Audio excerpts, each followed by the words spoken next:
Le Deutéronome, chapitre 14. Vous êtes les enfants de l'Éternel, votre Dieu. Vous ne vous ferez point d'incision, vous ne vous ferez point de place chauve entre les yeux pour un mort. Car tu es un peuple saint pour l'Éternel ton Dieu, et l'Éternel ton Dieu t'a choisi pour que tu fusses un peuple qui lui appartint entre tous les peuples qui sont sur la surface de la terre.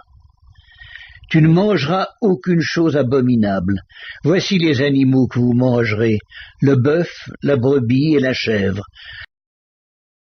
le cerf, la gazelle et le daim, le bouquetin, le chevreuil, la chèvre sauvage et la girafe. Vous mangerez de tout animal qui a la corne fendue, le pied fourchu et qui rumine, mais vous ne mangerez pas de ceux qui ruminent seulement ou qui ont la corne fendue et le pied fourchu seulement.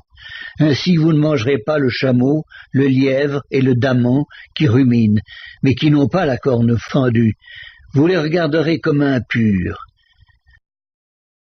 Vous ne mangerez pas le porc qui a la corne fendue mais qui ne rumine pas. Vous le regarderez comme impur. Vous ne mangerez pas de leur chair et vous ne toucherez pas leur corps mort. Voici les animaux dont vous mangerez parmi tous ceux qui sont dans les eaux. Vous mangerez de tous ceux qui ont des nageoires et des écailles, mais vous ne mangerez d'aucun de ceux qui n'ont pas des nageoires et des écailles. Vous les regarderez comme impurs. Vous mangerez tout oiseau pur.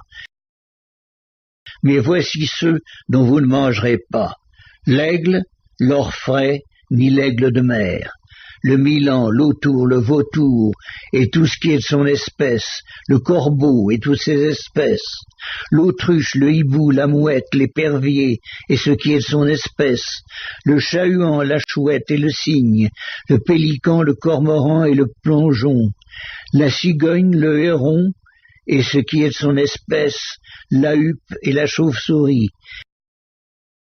Vous regarderez comme impur tout reptile qui vole, vous n'en mangerez point. Vous mangerez tout oiseau pur, vous ne mangerez d'aucune bête morte. Tu la donneras à l'étranger qui sera dans tes portes, afin qu'il la mange, ou tu la vendras à un étranger, car tu es un peuple saint pour l'Éternel ton Dieu. Tu ne feras point cuire un chevreau dans le lait de sa mère. Tu lèveras la dîme de tout ce que produira ta semence, de ce que te rapportera ton champ chaque année, et tu mangeras devant l'Éternel ton Dieu, dans le lieu qu'il choisira pour y faire résider son nom, la dîme de ton blé, de ton mou et de ton huile, et les premiers-nés de ton gros et de ton menu bétail, afin que tu apprennes à craindre toujours l'Éternel ton Dieu. Peut-être, lorsque l'Éternel ton Dieu t'aura béni, le chemin sera-t-il trop long pour que tu puisses transporter ta dîme à cause de ton éloignement du lieu qu'aura choisi l'Éternel ton Dieu pour y faire résider son nom. Alors tu échangeras ta dîme contre de l'argent, tu serreras cet argent dans ta main, et tu iras au lieu que l'Éternel ton Dieu aura choisi.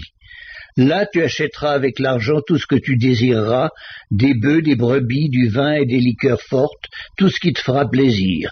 Tu mangeras devant l'Éternel, ton Dieu, et tu te réjouiras, toi et ta famille. Tu ne délaisseras point le Lévite qui sera dans tes portes, car il n'a ni part ni héritage avec toi. Au bout de 3 ans, tu sortiras toute la dîme de tes produits pendant la 3e année, et tu la déposeras dans tes portes. Alors viendront le Lévite qui n'a ni part ni héritage avec toi, l'étranger, l'orphelin et la veuve qui seront dans tes portes, et ils mangeront et se rassasieront, afin que l'Éternel ton Dieu te bénisse dans tous les travaux que tu entreprendras de tes mains.